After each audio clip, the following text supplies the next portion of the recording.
kegiatan belajar 1, kita akan membahas kegiatan remedial. Kegiatan remedial adalah kegiatan yang ditujukan untuk membantu siswa yang mengalami kesulitan dalam menguasai materi pembelajaran. Ada 5 fungsi kegiatan remedial, diantaranya pertama, korektif ialah memperbaiki cara belajar siswa dan cara mengajar guru. Kedua, pemahaman ialah meningkatkan pemahaman guru dan siswa terhadap kelebihan dan kekurangan dirinya. Yang ketiga, menyesuaikan pembelajaran dengan karakteristik siswa.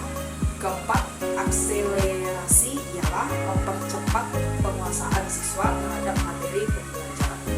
Kelima, terapeutik ialah membantu mengatasi kesulitan siswa dalam aspek sosial pribadi.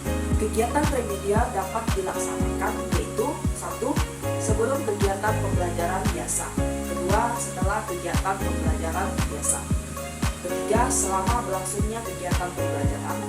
Adapun langkah-langkah yang harus ditempuh dalam kegiatan remedial adalah: pertama, analisis hasil diagnosis kesulitan belajar. Kedua, menemukan penyebab kesulitan. Ketiga, menyusun rencana kegiatan remedial. Keempat, melaksanakan kegiatan remedial.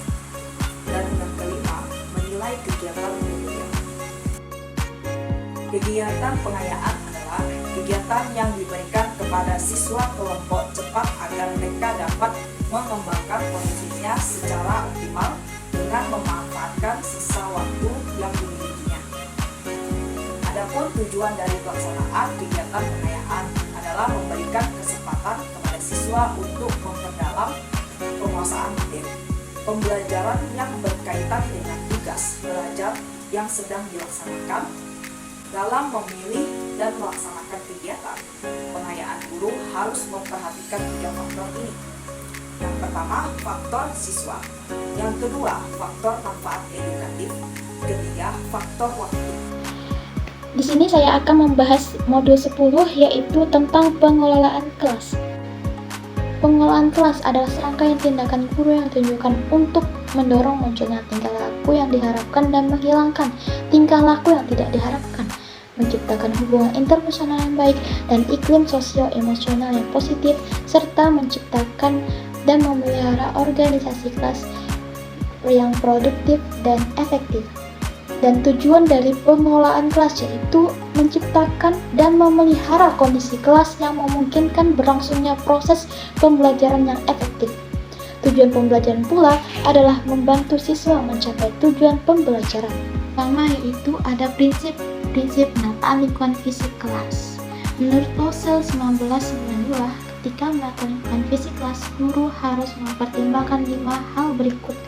Yang pertama yaitu keluasan pandangan, kedua, mudah dicapai, dan ketiga, keluasan, keempat, kenyamanan, dan kelima yaitu adalah keindahan.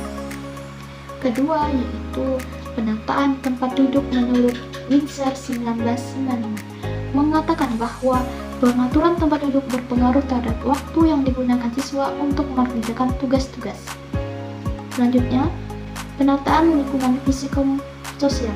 Yang pertama, karakter guru yaitu harus disukai oleh siswa yang memiliki persepsi yang realistis tentang dirinya dan siswanya, akrab dengan siswanya, bersikap positif, dan sabar, teguh, juga tegas. Kedua, hubungan sosial antar siswa.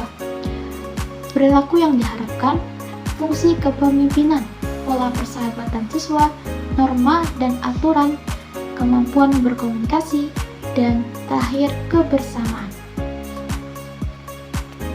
Selanjutnya saya akan membahas modul 11 tentang disiplin kelas. Secara umum, disiplin dapat diartikan sebagai ketaatan pada aturan yang ditetapkan. Disiplin kelas dapat diartikan sebagai berikut. Yang pertama, tingkat ketaatan siswa terhadap aturan kelas. Kedua, teknik yang digunakan guru untuk membangun atau memelihara keteraturan dalam kelas. Alasan disiplin kelas perlu ditanamkan kepada siswa. Yang pertama, agar siswa mampu mendisiplinkan diri sendiri. Yang kedua, disiplin merupakan pusat perputarannya kehidupan sekolah. Yang ketiga, disiplin yang tinggi akan menuju kepada terciptanya iklim belajar yang kondusif.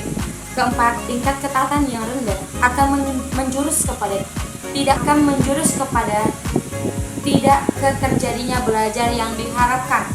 Yang kelima, jumlah siswa dalam kelas umumnya banyak. Yang keenam, kebiasaan berdisiplin di sekolah diharapkan menghasilkan kebiasaan berdisiplin di masyarakat. Tingkat disiplinnya siswa dipengaruhi beberapa faktor, di antaranya ada faktor fisik, sosial, dan psikologis. Pandangan terhadap disiplin kelas akan menentukan cara guru dalam menanamkan dan menangani disiplin kelas. Pandangan tersebut antara lain sebagai berikut. A. Pandangan yang berfokus pada guru beranggapan bahwa siswa harus mengerjakan apa yang diinginkan oleh guru. B. Pandangan yang berfokus pada kepentingan siswa beranggapan bahwa guru harus tahu kebutuhan siswa dan berusaha memenuhi kebutuhan tersebut. C. Pandangan behaviorisme menyatakan bahwa perilaku dapat dipelajari dan dikontrol. 2. Penanaman disiplin dapat dilakukan dengan berbagai cara, antara lain A. Menjadi model atau memberi contoh. B. Mengadakan pertemuan kelas secara berkala. C. Menerapkan aturan secara luas.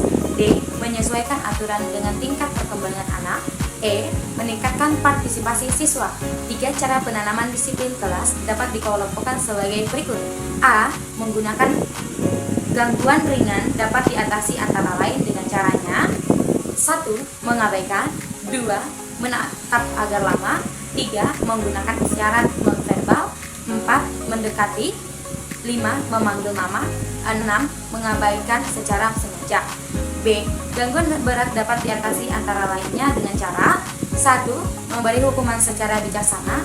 2. Melibatkan orang tua. C. Perilaku agresif dapat diatasi antara lain dengan cara: 1. Menukar teman duduk. 2. Menghindari konfrontasi. 3. Mendinginkan emosi atau suasana. 4. Menghindari kata-kata kasar. 5. Konsultasi dengan pihak lain. Terima kasih.